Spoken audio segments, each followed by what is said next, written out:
Hello and welcome to the Dismantle Racism Show. I'm your host, the Reverend Dr. TLC. The goal of the show is to help you to uncover, eradicate, and to dismantle racism. I am so delighted that you are with me today. And as always, I invite you, if you would, to be sure that you leave a comment, ask your questions, tell us what you are interested in. You can do that by going to Facebook, if we're on Facebook Live, and just making your comments there. Or you can reach out at sacredintelligence.com, contact me through the website, and let me know what you think about the show. I also want to invite you, if you have not, to please pick up a copy of my book, Dismantling Racism, Healing Separation from the Inside Out. Because if we are going to walk this journey of advocating for racial equity, we have to know more about ourselves and what we need to do to heal racism.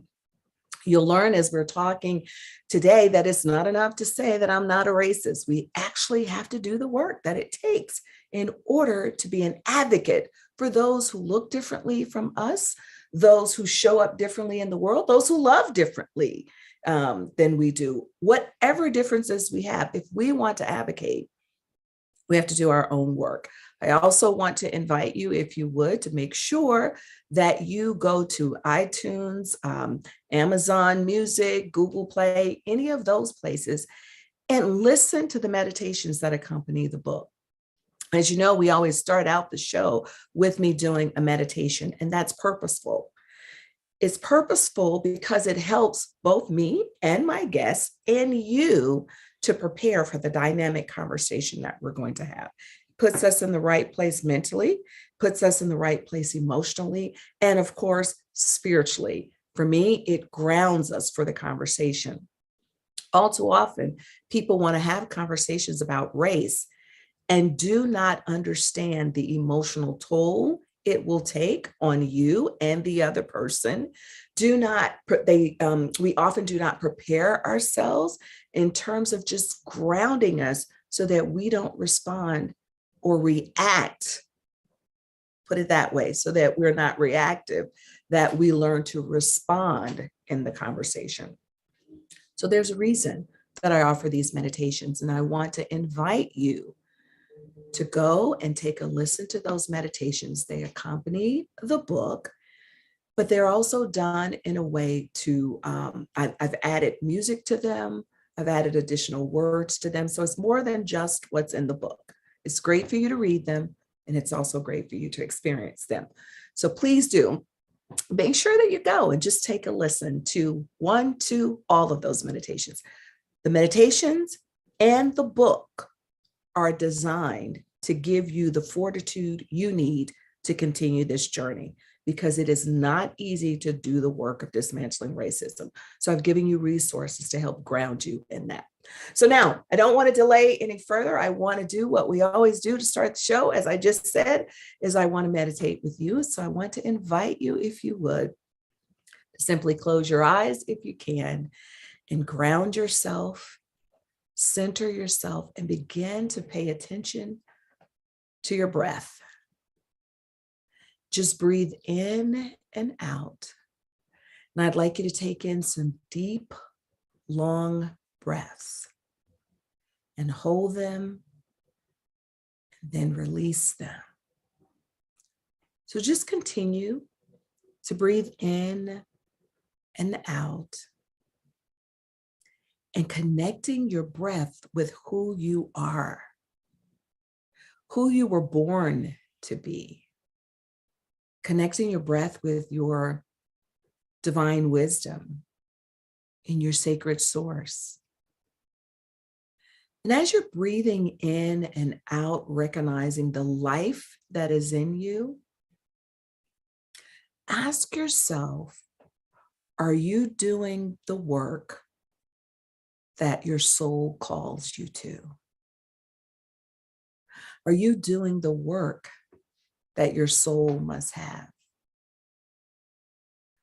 Are you in alignment with your desires, your heart's desires? So just take that in just for a second. And as you're meditating on those questions, ask yourself, who do you want to be at this point in time in history? Particularly as it relates to advocating for racism or against racism, advocating for racial justice. Who do you want to be? And what do you need to do to become the person that you want to become? Just breathe in and out, connecting with your sacred intelligence, which is that part of you that helps you to manifest your greatness while helping others to do the same. Your sacred intelligence is that divine part of you that helps you to make intelligent choices. Your breath connects you with your sacred intelligence. So just breathe in and out and let that settle into your bones, to your essence.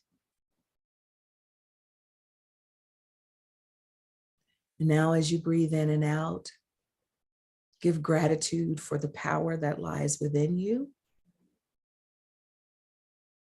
knowing that you can change the status quo, knowing that what you do matters, and knowing that the power of one contributes to the power of community. Now take another deep breath in, sigh it out, and give gratitude for this moment. And we say, and so it is, Ashe, and Amen. Well, today on our show, we are going to be talking about what does it mean to be an anti-racist? And you've heard me have conversation on the show before about that term, anti-racist. Some people like it, some people don't. Some people will often say, well, why don't we talk about what we're for rather than what we are against? So there's a lot of debate around that, because if you remember several shows back, I had a white woman in particular, who was on the show, who's been doing this work for years, since the 60s or 70s. And her response was, well, the people who don't want you to use that one are usually white people. And she said, and it's because we don't want to confront our own racism. And we are fighting against racism for sure. And we can do both. We can fight against it and say what it is that we want. So on the show today, we're talking about what does it take then to become an anti-racist? And all too often I hear people say, I'm not a racist. And I wonder if people really know, what is a racist? So in my book, Dismantling Racism, Healing Separation from the Inside Out, I actually give a term for both race and racism, but I'll share with you what racism means when I speak of it. Ideas, beliefs, behaviors, systems, or practices that intentionally or unintentionally view people of color as inferior to white people. Because the thing about racism is that it does not require intent or malice. So the same people who will say, I'm not a racist, might make a statement like, I don't understand why all those kids of color or those Black kids got accepted to college, but my daughter didn't. That actually happened to me one day. A white woman actually said those words to me. What she was saying, after I said to myself, does she realize she's talking to a Black person? What she was actually saying is they aren't good enough to get in. They let them in because of affirmative action. not because they were smart enough to. Or when folks are surprised that a Black person has a PhD or speaks well. Those things, if you were to ask them, I'm not a racist, those are unintentional things. And they are also microaggressions that cut like a knife when people say those things. And they also perpetuate racism, even though it's unintentional. So there is work for us to do, which is why I say healing separation from the inside out, because the work starts with us. So my guest today, Lesley Michaels, is going to discuss what does it mean moving from I'm not a racist to become an anti-racist. She'll share a bit about her own story, and she'll also share what she's learned over time about doing the work and what it takes, what brings her to this place, the women she's encountered along the way. But let me tell you a little bit about Lesley. Lesley says that she was born a feminist. She was later one of the first women to break through the glass ceiling of the old boy industry of oil and glass. Lesley's body of unique life experiences have provided her with a firsthand understanding of the daily struggles that are faced by women of every race, culture, and sexual orientation. Her best-selling book, On the Shoulders of Mighty Women, is a tribute to the power and grace of those who came before and the ones who will follow, the warriors and the fallen. Lesley developed the Shattering Glass Ceiling training program for executive women to up-level their comfort in advocating for their value. Presented through both groups and bespoke training programs, the program is rooted in actionable practices with proven results.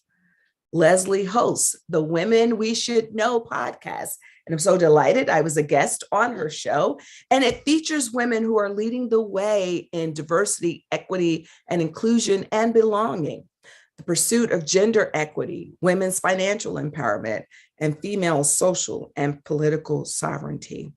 Lesley is out there doing the work, and the only way for Lesley to do the work, she had to do the work on herself. So I want to welcome to the show really quickly before our break. I want to say to you, Lesley, welcome, welcome, welcome. I'm so happy you're here with us today. Thank you so much, Tara-Lynn. It is an honor to be able to be here. I am truly appreciative of the invitation.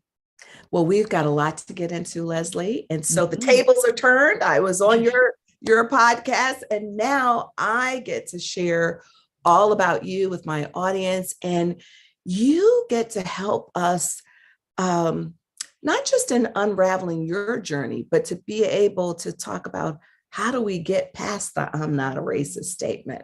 Mm-hmm. How do we move beyond trying to prove? Because that's really when people say I'm not a racist, they're really trying to prove to somebody else that they're not. That's right. A racist. So we are going to be right back with the Dismantle Racism Show with my guest, Lesley Michaels. I'm your host, the Reverend Dr. TLC. We'll be right back. Are you a business owner? Do you want to be a business owner? Do you work with business owners? Hi, I'm Stephen Fry, your small and medium-sized business or SMB guy, and I'm the host of the new show, Always Friday. While I love to have fun on my show, we take those Friday feelings of freedom and clarity to discuss popular topics on the minds of SMBs today. Please join me and my various special guests on Friday at 11 a.m. on talkradio.nyc. Are you a conscious co-creator? Are you on a quest to raise your vibration and your consciousness? I'm Sam Leibowitz, your conscious consultant, and on my show, The Conscious Consultant Hour, Awakening Humanity, we will touch upon all these topics and more. Listen live at our new time on Thursdays at 12 noon Eastern Time. That's The Conscious Consultant Hour, Awakening Humanity, Thursdays 12 noon on talkradio.nyc.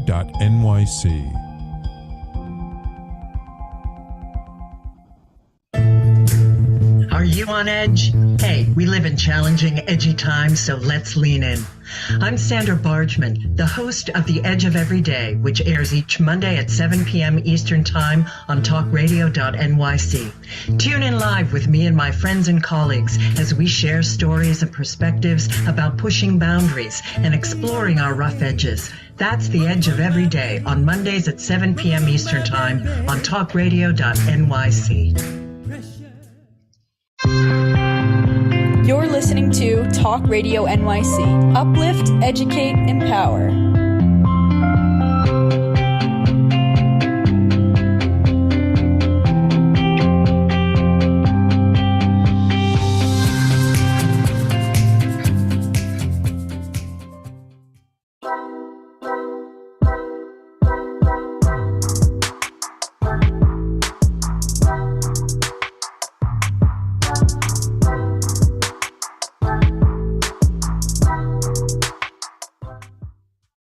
We're back with the Dismantle Racism Show. My guest today is Lesley Michaels. And Lesley, I want to start my first question. When I read your bio and it says you were born a feminist, tell us a little bit about what you mean by you were born a feminist. So you have to unmute yourself, please, for me. Thank you for the prompt. Should have done that. My paternal grandmother was a suffragette. When she was 13, her family was all about the fact that she was becoming an old maid because, back in the day.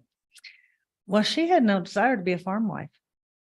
So there was this young Jewish boy who'd been coming around wanting to court her, but her family wasn't going to have that either. No Jewish boy. Well, she convinced him, because she was a dynamic woman, I'm sure even at 13, to elope to another state.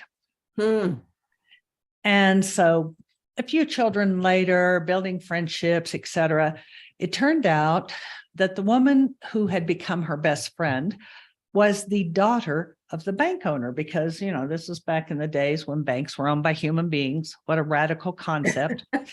And so her friend became her champion. And my grandmother owned her own business and her own home in the 1940s. Well, let's skip forward a whole lot. And by the time I came around and was in my young adulthood, old enough to pay attention, it was clear to me that she always had these businessmen coming around having conversations. It was years after I had noticed that I found out that the reason they were coming around, I just thought they were her friends. No, they were her friends. But these were some of the more prominent businessmen in Tulsa, Oklahoma, and they were coming to her for business counsel. Mm-hmm. And so I started out there. Then I'm an old hippie. I mean, that's just what it is. I've been around the sun a few times. So when 1970 came about, I did what old young hippies did. I was young hippie then. I stuck out my thumb and I hitchhiked to New York, because there was this thing called the ERA and the Women's Liberation Movement. And I wanted to know what that was about. And that, interestingly, was my first introduction to racism, because it didn't exist in my grandparents' home. And I found myself completely confused by the fact, of course, we had Angela Davis, and she was prominent and she was just amazing. Let me say, I got to hear her speak many times. But for the whole, the white women were excluding the Black women, and they were also excluding the lesbian community. And so that put me into the frame of an entirely different life path of research and coming to understand why. That was my sole why. Did not even compute with me. They're women. Why are we not all bonding? They want to. They're out here. They've been doing it longer than we have. How how can we possibly exclude these women who taught us how to stand up? So if we that's could my pause journey on that, if we could pause on that for a moment, because I think, first, let me just say, as a mother, I'd be horrified if my daughters hitchhike anywhere today, like the things that we know now. Of course, part of that has to do with being a woman, and then, of course, as a Black woman, of course, I definitely would be. But I want to talk about this ERA and feminism, because that's actually still problematic today. Yes.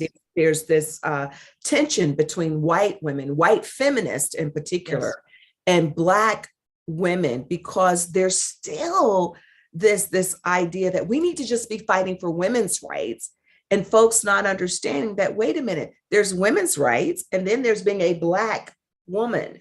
Yes. And when I walk into a space, yes, I identify as a woman fully, but I walk in my understanding who people perceive me as racially, even though it's a social construct, and I identify with my Blackness. When I'm advocating for something, it's my Blackness that's going to take the forefront, because I know that that's what people are responding to. And so when we look at people like Susan B. Anthony, or even the Grimke sisters, who I love, who were abolitionists, you know, there's still something about Black women and the way we were treated. So there's a term that I believe Alice Walker coined, which is called womanist. So for Black women, I often refer to myself as a womanist as opposed to a feminist. And then I have to explain to folks that it is a Black feminist to an extent, but here's the expansion. For womanist, we are concerned about all beings and the elevation of all beings who are oppressed. And so I think that that's part of the defining difference. And of course, you know, we do focus on women of color, but, you know, so as you're recognizing this, tell us a little bit about your own awakening, that it's not enough to say I'm not a racist, but to really, you know, talk about what does it mean for you first to be an anti-racist, and then what woke you up to that? Those may be the same question, I'm not sure, but talk to me a little bit about that. Well, I was struck with this question of why, and it has driven my entire life since that time. And so I started asking why. I started asking what the difference was. I started speaking to Black women about, I don't understand this, and can you tell me how that makes you feel? And let me say, Tara Lynn, I asked those questions really badly in the beginning. And this is the thing that white women have to become courageous enough to do, is to ask those questions, put your foot in it, get the snap back, and to be able to sit there and hear the snapback and not be reactive to it. Did I always do that right? Not in the beginning. No. Could you give us an example? What is a bad way that you might have asked, if you can remember, and got a snapback? Oh gosh, I don't even think of, let me see if I can even remember one. Nothing's coming to mind.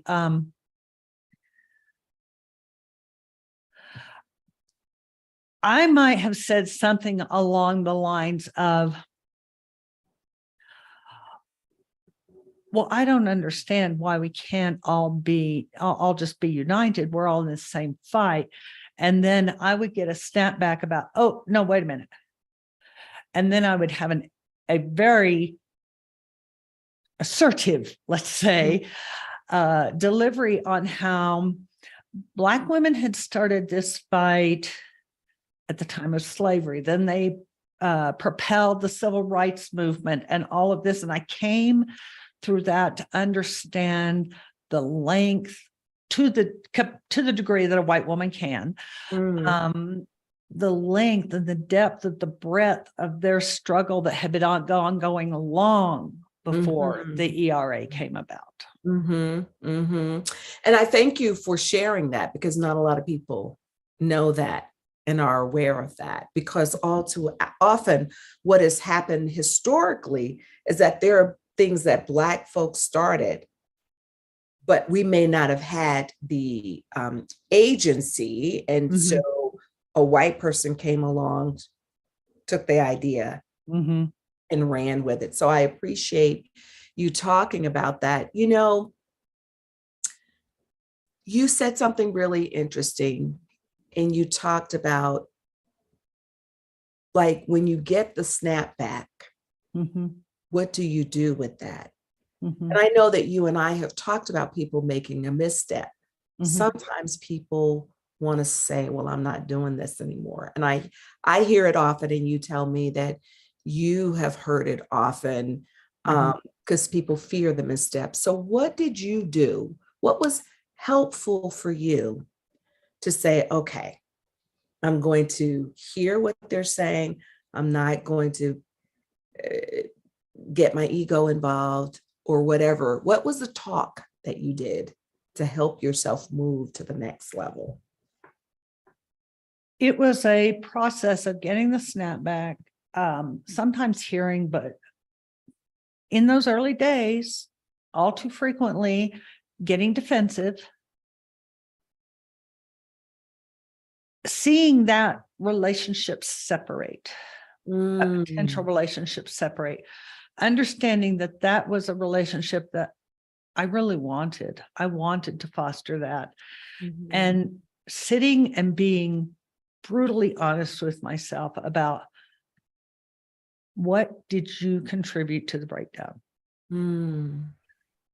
And being able, and this is another hard part for a lot of white women, I've had these conversations, being able to go back and say, you know, I sat with that. I could not have been more wrong. I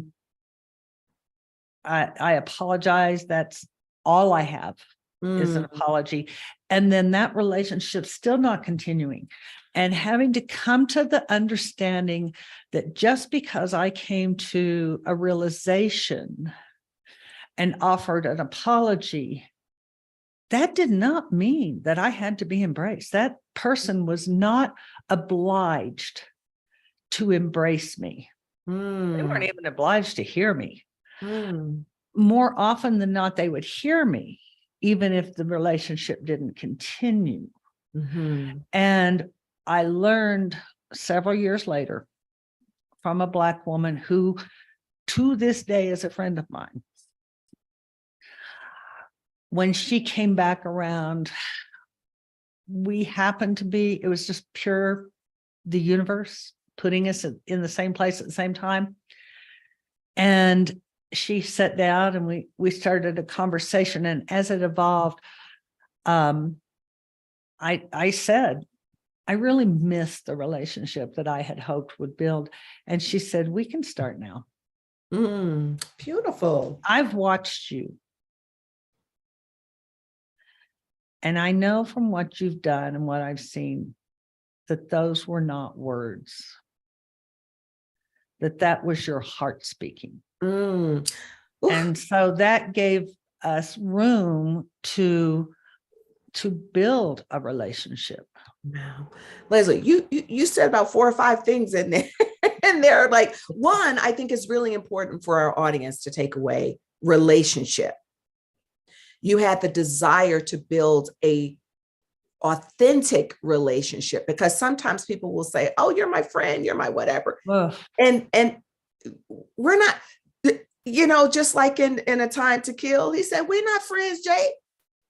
Exactly. We're hanging out together. We're not friends, because what do you know about me? Have I let you in on the intimate stuff, right? So you talked about the importance of relationship and what you said. You also, which I think is really, really important to know, is your apology you do for you and for your growth, not for the other person. Yes. Be willing to accept whatever that other person throws out there too. I think that is so fantastic. I mean, that's like a kernel for people to make sure that they are taking away from today's show. It's like the other person doesn't owe you anything. Mm-mm. But your job, if you want to heal from the inside out, is to do the work that you have to do and still say, where can I learn and grow from this situation?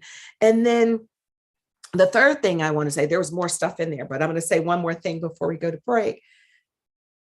When she said to you, I've watched you, and it wasn't just words. Like, I feel that. Actually, I feel that in my throat right now. I'm verklempt just remembering that moment. Because basically you had to show her. Mm-hmm. She didn't ask you to. No. But you had to show her that you were authentic. Mm-hmm. Because all too often, people can utter an apology and it can still be surface. Mm-hmm. If you had gotten caught up in your feelings that she rejected you and you weren't going to try anymore, guess what? You would have proven whatever she already thought about you, even unintentionally. So right there, we could like end the show right there because you already talked about like the lessons are so powerful about that exchange. But we do want to hear more from you. So we're going to take a quick break and come back with Lesley Michaels to continue talking about what it means to be an anti-racist. We'll be right back. Are you passionate about the conversation around racism? Hi, I'm Reverend Dr. TLC, host of the Dismantle Racism Show, which airs every Thursday at 11 a.m. Eastern on talkradio.nyc. Join me and my amazing guests as we discuss ways to uncover, dismantle, and eradicate racism. That's Thursdays at 11 o'clock a.m. on talkradio.nyc. In a post-COVID world, you may have many unanswered questions regarding your health. Are you looking to live a healthier lifestyle? Do you have a desire to learn more about mental health and enhance your quality of life? Or do you just want to participate in self-understanding and awareness? I'm Frank R. Harrison, host of Frank About Health, and each Thursday, I will tackle these questions and work to enlighten you. Tune in every Thursday at 5 p.m. on talkradio.nyc, and I will be frank about health to advocate for all of us.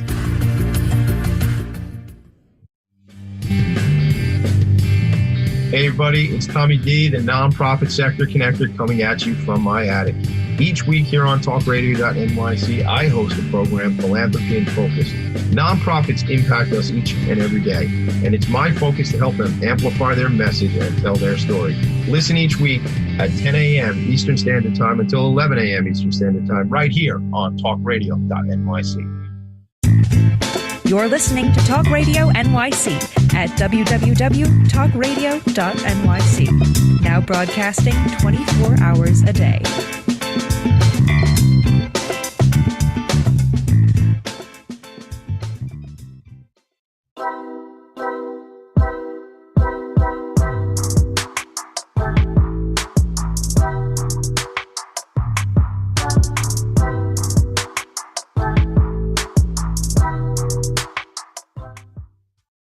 We're back with my guest today, Lesley Michaels. And Lesley, before the break, you were sharing about how you came to realize that it was not enough to say, I'm not a racist, and started the journey to becoming an anti-racist. And just for review of folks, just really talking about some of the deeper conversations that you had to have with Black women. So you recognize, first of all, you recognized that there were some things that were different for you as a white woman and for Black women, and then began to have the conversations and then had to sit in the missteps. Talk to us a little bit more about your journey with becoming an anti-racist and what were some of the things, the lessons you had to learn along the way. Well, using that earlier conversation as a springboard, two things that could be of real value to any of your white women listeners is, number one, when my friend said to me, I've watched you, I was surprised because nothing I had done was for her or to impress her. Everything I had done was to find a place in me where I was at peace with the fact that I was going to keep kicking the bucket, maybe for the rest of my life, because let's face it, when you're born looking like me, you are inherently privileged. I didn't ask for it. It just came. And the other thing was that when she came back and shared with me, I understood at that moment the level of commitment that I had. It's interesting, I had a commitment and I had been very active and still making a lot of missteps. I still do. But at that point, when she said that to me, I realized this is part of my soul. This is part of my being. This is part of my reason that I'm on this planet, is to understand, not to impress upon other people, but to understand for my own being. And then as I'm understanding, if I share it and it impacts someone else, another white woman, all the better. But I know that sounds selfish, and there is a level of that, I suspect.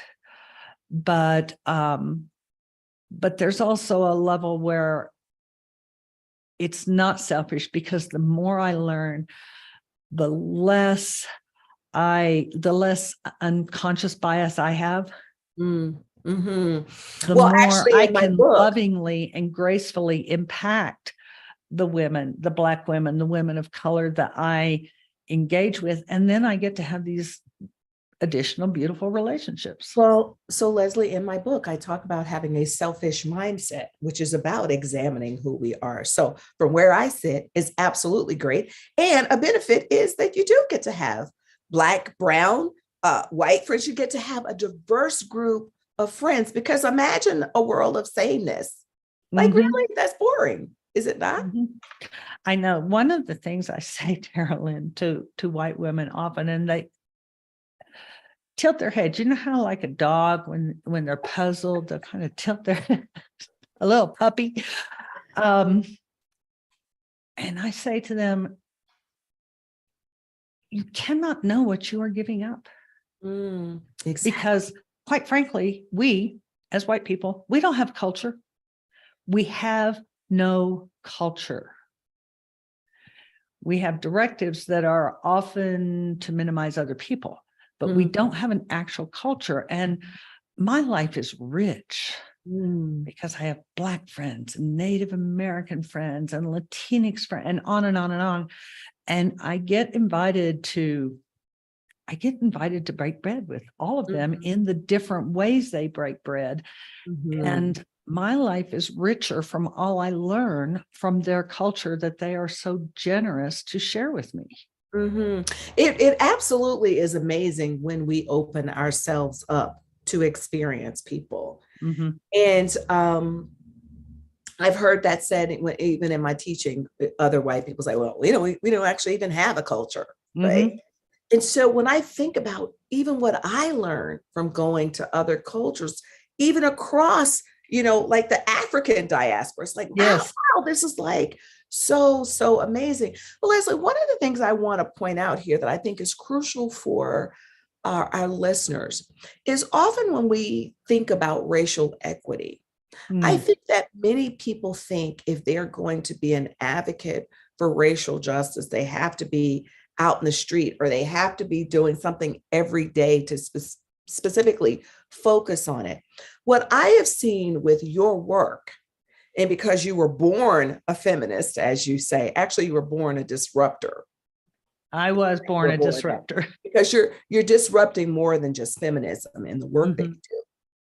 But what I'm seeing from your work and this conversation is that because you are conscious, you naturally are inclusive, and you naturally think about, how do I incorporate other groups? And the problem is, for people who stay in this I'm not a racist mode, they're not intentional about their actions because they're unconscious about the ways in which they perpetuate racism. So when they walk in a room or they look at their marketing materials and they see nothing but white people on it, it doesn't even occur to them that they need to include someone of color. Why? Because, I'm not a racist, but you're perpetuating racism. Exactly. And as you say that, something occurred to me that has never occurred to me. I am so sorry. Allergy season. Excuse me. And that is, you spoke about intentionality. And you said that I am intentional about including other people. I had never realized it until you said that. But at this point, it's not that I am intentional about including other people, because it has become as natural as breathing to me. And that's actually what I mean about intentional. I don't mean that you are saying, oh, I got to include a Black person. And maybe the intentional was not exactly the right word. So thank you for this. I love the dynamics of this conversation. What I am actually saying is your consciousness allows you to pay attention in ways that it's just natural, right? So maybe that's a different way of saying it. But if you are not conscious enough about racism, you don't recognize racism when you see it. Right. But your awareness has made you say, well, why wouldn't I include a Black person or Native American or Latinx? You know what I'm saying? It's just, you're just looking, often when people look at things, when they look at marketing or when they decide whether they're going to hire somebody and it's a person of color, they say, something's not quite right about that picture, or they don't seem to fit with our organization. They're not conscious that it's the racism that's right for them. So I think what I'm saying is in your work, it has made you more expansive and more inclusive, that you are saying, yes, we are going to embrace people. And this is a very different thought than saying, I don't see color. But we're going to hold that thought. We're going to hold it. I see your reaction. We're going to hold that. And when we come back, we're going to talk about what's the difference between saying, I don't see color versus embracing the differences and wanting to be inclusive. So we have to take a quick break. And when we come back, we'll continue our conversation with Lesley Michaels, the disruptor, as she continues to talk about being an anti-racist. We'll be right back. Hey everybody, it's Tommy D, the nonprofit sector connector, coming at you from my attic. Each week here on talkradio.nyc, I host a program, Philanthropy in Focus. Nonprofits impact us each and every day, and it's my focus to help them amplify their message and tell their story. Listen each week at 10 a.m. Eastern Standard Time until 11 a.m. Eastern Standard Time, right here on talkradio.nyc. In a post-COVID world, you may have many unanswered questions regarding your health. Are you looking to live a healthier lifestyle? Do you have a desire to learn more about mental health and enhance your quality of life? Or do you just want to participate in self-understanding and awareness? I'm Frank R. Harrison, host of Frank About Health, and each Thursday, I will tackle these questions and work to enlighten you. Tune in every Thursday at 5 p.m. on talkradio.nyc, and I will be frank about health to advocate for all of us. Are you a conscious co-creator? Are you on a quest to raise your vibration and your consciousness? I'm Sam Leibowitz, your conscious consultant, and on my show, The Conscious Consultant Hour, Awakening Humanity, we will touch upon all these topics and more. Listen live at our new time on Thursdays at 12 noon Eastern Time. That's The Conscious Consultant Hour, Awakening Humanity, Thursdays 12 noon on talkradio.nyc. You're listening to Talk Radio NYC at www.talkradio.nyc. Now broadcasting 24 hours a day.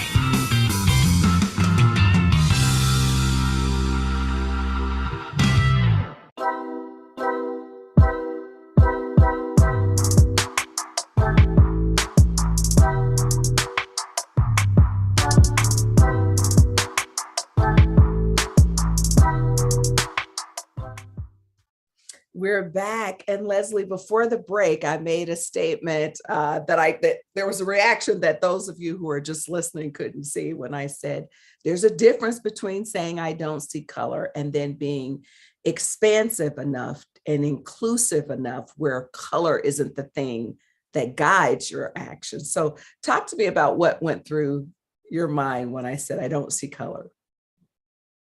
Oh, it just drives me wild, Tara Lynn. So I can't even fathom. I truly recognize that I can't fathom what it does for you. When someone says to me, as many have, I don't see color,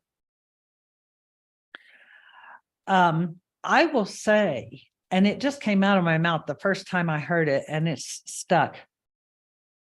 I didn't realize you're blind. You navigate this world really well. Mm-hmm. Because it is that ridiculous to me. It is that offensive to me. What I hear, and this is just me, but what I hear when someone says, I don't see color is, I don't have enough interest in my world to understand anything more than my little corner. Wow. And I will tell you, for me, and as a person in terms of experiencing it and just teaching this, when I hear you say, I don't see color, what it says is that you're not actively dismantling racism because you're not actively conscious enough to even be bothered with it. I think it allows you to kind of ignore how complex racism really is in this country. And what it really says is you don't understand my struggles. If you can't see color, you don't understand what it's like for me to grow up day in and day out. And how you're going to fix something you can't see. I would take it one step further, Tara Lynn. I would say not just that they can't understand your struggles. They have absolutely no interest, no curiosity, no compassion to engage in understanding your struggles. Not understanding your struggles, that's fixable. But these other elements, this is where it becomes critical and creates critical situations in our society, an absence of curiosity, an absence of compassionate curiosity, and a willingness to not know. Well, and a willingness to say, I really have no clue, and just start there. Even if you don't start an anti-racist study at that point, be honest. Yeah. And I love that, because that actually ties it all in there. If you can say to yourself, what more do I need to know to be curious, to be interested? Because when I use the phrase, you don't understand my struggle, what I'm really saying is you're minimizing my struggle. Exactly. Because if you don't see what I'm going through, if you don't see that color, when I tell you that something happened to me because I'm a Black woman, if you truly are interested, you'll say, tell me more about that. Or you'll say, well, why do you think it was based on your color? As opposed to, this is what people say, well, are you sure it was about your color? Or why are you playing the race card? But Lesley, as always, we run out of time on my show because we're so engaged in what we have to talk about. So I want to give you an opportunity. Is there anything that you want to share with people that you haven't already shared in terms of becoming an anti-racist, and how you would encourage people to continue the journey? Ask yourself, do you care about your world? Ask yourself if you care about your country. Ask yourself if you care about your community. Ask yourself if absolutely nothing in this world changed between now and whatever time you are called out of this world. Are you okay with that? Is this okay? Is this enough for you? Is this enough for you to leave to your children? Do you feel like this is enough for you to leave to your grandchildren, your great-grandchildren? Well, then if that's the case, I have nothing for you. But that's just the way I'm nothing. If Be a not bit more honest. blunt with it. Not to put too sharp a point on it, but if there is any little tingle inside of you that says, maybe not, maybe not, follow that thread wherever it takes you. Be scared, be uncomfortable, feel stupid. It's okay to feel stupid. I can't tell you how many times I feel stupid for not knowing what seems so obvious. Be courageous in these kinds of ways. We don't see the understanding of the word courageous, I don't think, in a broad enough context. It takes courage to feel stupid. It takes courage to receive snapback. It takes courage to apologize and expect nothing in return. Be courageous. Be courageous. That final one is really huge, Lesley, to say expect nothing in return. Because most people, when they think about their fears and their missteps as it relates to racism, they worry about shame and guilt, which we didn't really go into today. But a lot of people, when they make a misstep, then they live in their shame. I've had people, I was teaching a course just very recently. This church invited me to come in, and I was asking participants why they were there. And this one participant said, because when we were engaged in a conversation separate from the course, you said something that challenged me, challenged my act. And when I got in the car, I had all kinds of conversations with myself and my family, like, well, how dare she say blah, blah, blah, blah, blah. And then I had to just take a step back and hear what you said. And that's why I'm in the course. So we're going to make the missteps. We're going to walk in fear. Sometimes we're going to feel guilt and shame, which I never encourage because it doesn't really take us to the next step. Deal with the emotions of the situation and let's move from there. Lesley, it has been a delight to have you on the show. And I wonder if you could tell people how to get in touch with you and then offer us some words of encouragement. You just did offer us plenty, but if you have another little kernel you want to offer us, I want to give you the opportunity to do that. But first, tell my audience how they can reach you. It's easy, LesleyMichaels.com. Now, let me tell you, I have a British mom. So it's Lesley Michaels.com. My website will take you all over the place. My social media sites, my programs, my book, whatever it is I'm doing. So I make it as easy as possible. As far as one little kernel, I just had this beautiful woman on my podcast the other day, and she was talking about the secrets we keep. And the number one secret in her extensive research that we keep is our shame. And if you get snapped back and it's uncomfortable, don't walk away and bury it inside of you. It causes us to have physical illness, emotional illness, mental illness. Get rid of it. And how do you get rid of it? You look at why you're ashamed. Are you ashamed because you didn't know that? Well, then go out and learn. That'll cure the shame. Go out and apologize and expect nothing in return, but let go of the shame.